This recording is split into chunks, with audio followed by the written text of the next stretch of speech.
Hi friends, welcome to my channel. Friends, మనం ఇప్పుడు రామాయణంలో బాలకాండ రెండో భాగాన్ని తెలుసుకుంటున్నాం. మనం ఇంతకుముందు వీడియోలో విశ్వామిత్రుడు దశరథుడిని ఒక కోరిక కోరారని తెలుసుకున్నాం కదా.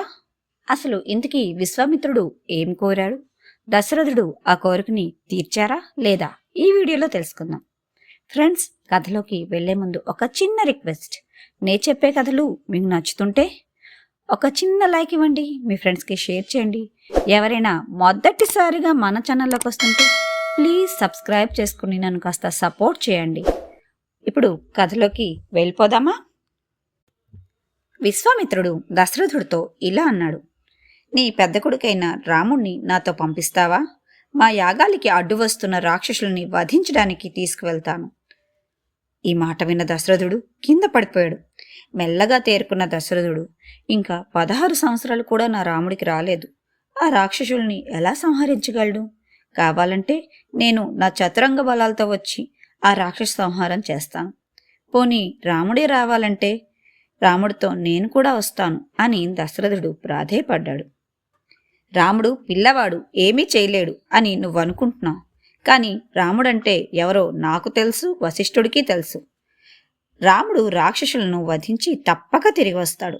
నువ్వు తండ్రివి కనుక నీకు రాముడి మీద ఉన్న పుత్రవాత్సల్యం వల్ల నువ్వు తెలుసుకోలేకపోతున్నావు. రాముడిని నాతో పంపించు అని విశ్వామిత్రుడు అడిగాడు. అప్పుడు దశరథుడు, లేక పుట్టిన నా కొడుకుని విడిచిపెట్టమంటున్నారు అన్నాడు. ఈ మాటలు విన్న విశ్వామిత్రుడికి ఆగ్రహం వచ్చి, చేసిన ప్రతిజ్ఞ నిలబెట్టుకోలేక మాట ధర్మం తప్పని తెలియలేదా దశరథ? పుత్ర పౌత్రాలతో సుఖంగా జీవించు, శాంతిగా జీవించు అని వెళ్ళిపోతున్నాడు.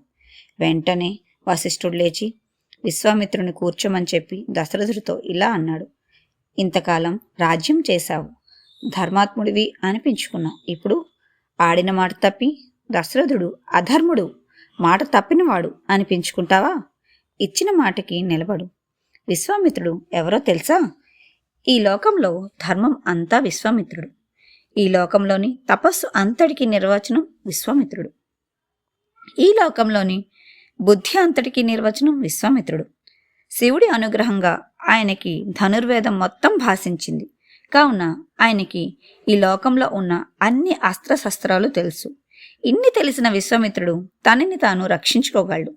కానీ రాముడికి ఆ కీర్తి దక్కాలని, తనకి తెలిసిన సమస్త విద్యలు రాముడికి ధారపోయాలని ఆయన ఆశ. ఎందుకు అడ్డుపడుతున్నావు అని అన్నాడు. అప్పుడు దశరథుడు కౌసల్యతో ఇలా చెప్పాడు: అంతఃపురంలోకి వెళ్ళి రాముడిని తీసుకురా. అప్పుడు రాముడితో పాటు లక్ష్మణుడు కూడా వచ్చాడు. స్వస్తి వాచకం చేసి కౌసల్య రాముణ్ణి పంపింది. సభలోకి వచ్చిన రాముణ్ణి అక్కడున్న ఋషులందరూ ఆశీర్వదించారు. దశరథుడు రాముడి మూర్ధ్ని భాగం మీద ముద్దు పెట్టాడు. చాలా సంతోషంతో, నా కొడుకుని మీ చేతుల్లో పెడుతున్నాను, మీరు ఎలా కావాలంటే అలా వాడుకోండి అని విశ్వామిత్రుడితో చెప్పాడు. విశ్వామిత్రుడు ఏది చెప్తే అది చెయ్యి అని రాముడితో చెప్పి సాగనంపాడు.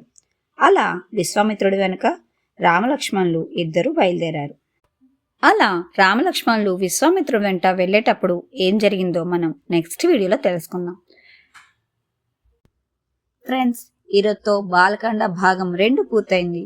మనం నెక్స్ట్ వీడియోలో బాలకాండ భాగం 3 మొదలు పెడదాం. ఫ్రెండ్స్, నేను చెప్పే కథలు మీకు నచ్చుతుంటే ఒక చిన్న లైక్ ఇచ్చి మీ ఫ్రెండ్స్కి షేర్ చేయండి. ఎవరైనా మొదటిసారిగా మన ఛానల్లోకి వస్తుంటే ప్లీజ్ సబ్స్క్రైబ్ చేసుకోండి. ఈ కథ విన్నవారు జై శ్రీరామ్ అని కామెంట్ చేయండి. Thank you.